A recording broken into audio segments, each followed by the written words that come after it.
Olá, tudo bem? Sou o pastor Bruno, pastor da Primeira Igreja Batista em Benfica, na cidade de Juiz de Fora. Estou com você mais uma vez no nosso canal, pastor Bruno Melo. O programa Fala aí, pastor, para conversarmos um pouco mais sobre a palavra do Senhor aos nossos corações, né? O que Deus tem dito, o que Deus tem direcionado. E para isso a gente tem comentado algumas questões, né, relacionadas à própria história, para que a gente possa aprender, em meio a essas ilustrações, a importância de sermos homens e mulheres cheios da graça de Deus, para que na nossa vida profissional, na nossa vida social, familiar, nós possamos exatamente dedicar tempo, né, da nossa história para promovermos a tão chamada glória de Deus nas nossas vidas.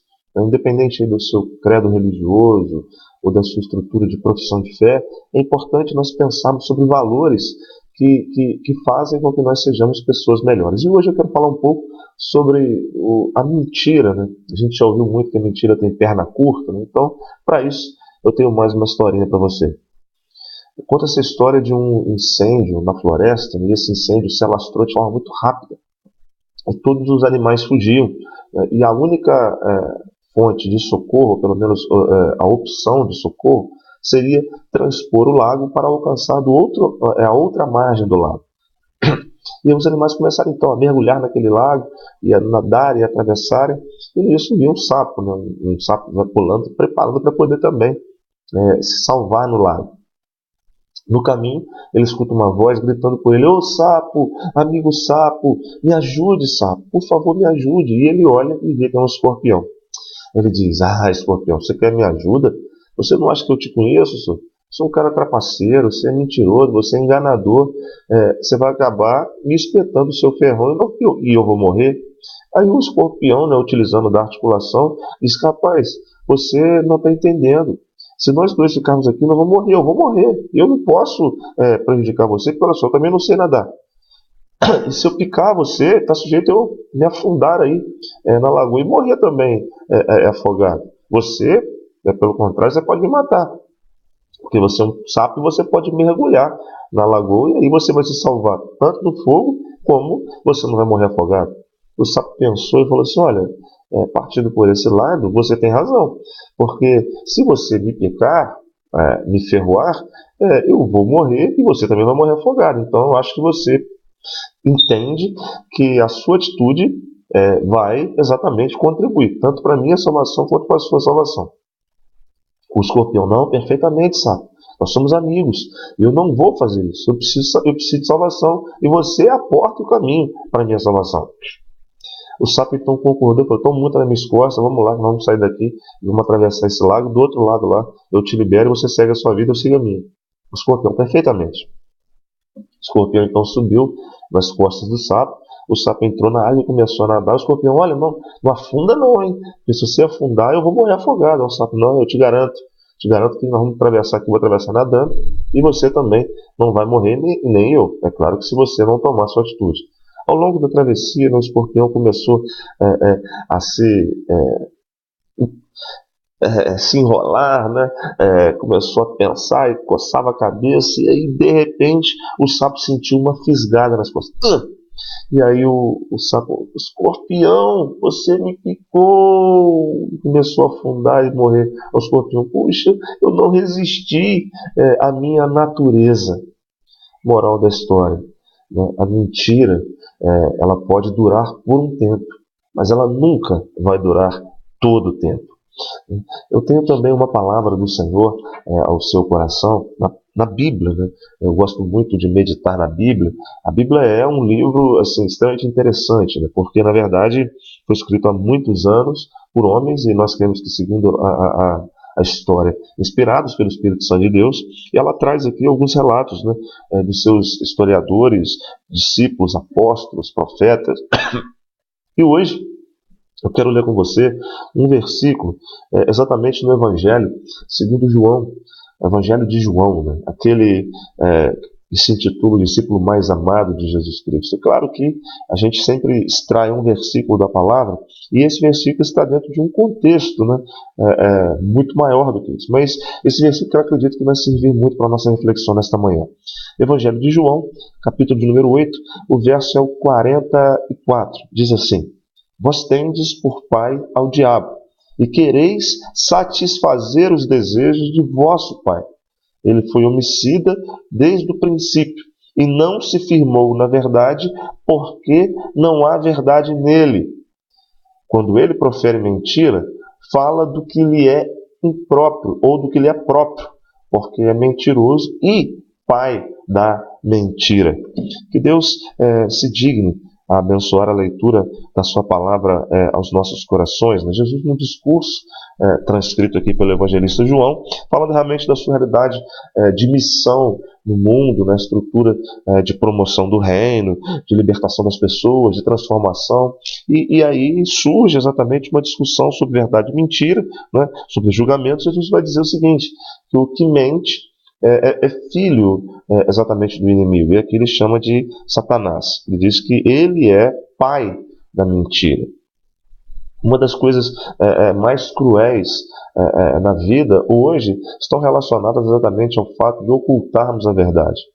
Irmãos, amigos, queridos, queridas,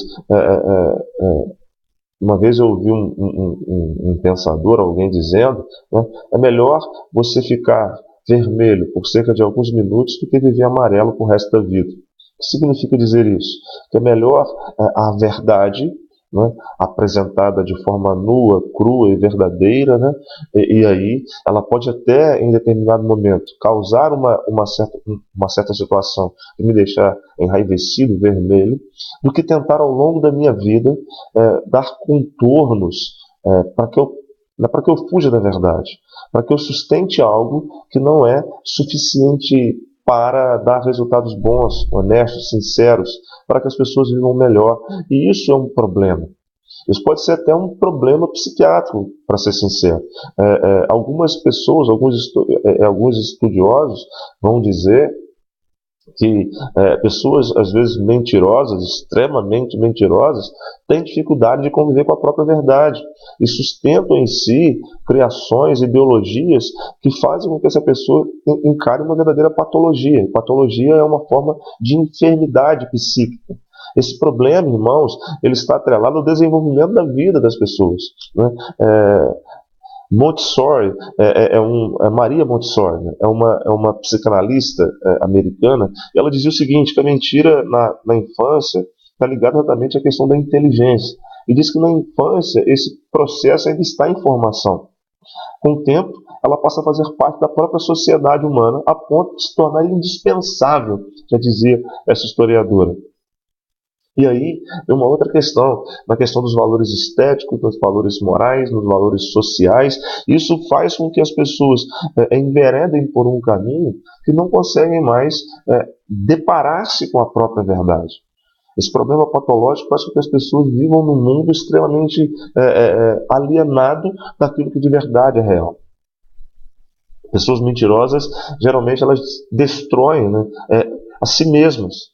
Destrói a sua vida profissional, e aí, durante a sua queda, né, ela pode arrastar com elas ou trazer para elas danos a muitas outras pessoas. E aí vem aquela questão, a mentirinha inofensiva, né? Por exemplo, chegar atrasado na empresa do almoço, aí você vai contar uma mentirinha para poder não receber aí a repreensão relacionada ao seu erro, à sua falta, né, à sua falha. E esse problema, irmãos, quem conta uma mentirinha, conta uma mentira muito grande.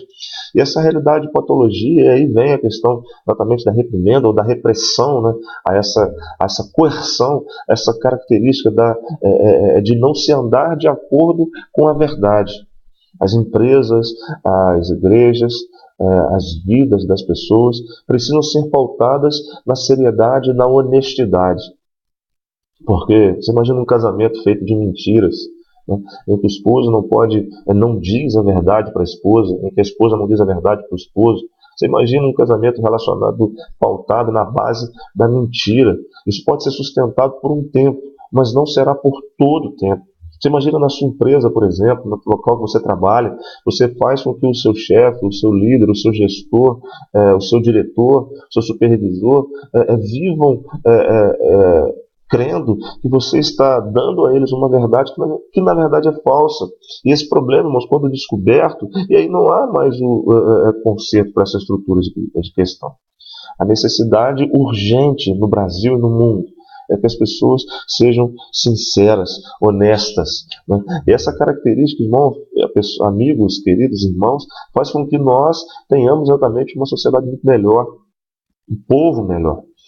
Digo isso porque tenho olhado aí a nós aqui no Brasil, principalmente no Brasil, né? Você que está em outro país, talvez na Europa, outra questão, não, assim, ainda que existam nesses contextos de mentira, mas o Brasil está muito latente, né? Desde do alto escalão até as bases da sociedade. Ele se tornou cultural. E essa patologia cultural faz com que a sociedade não viva bem. E todo mundo quer dar um jeitinho para sempre se dar bem.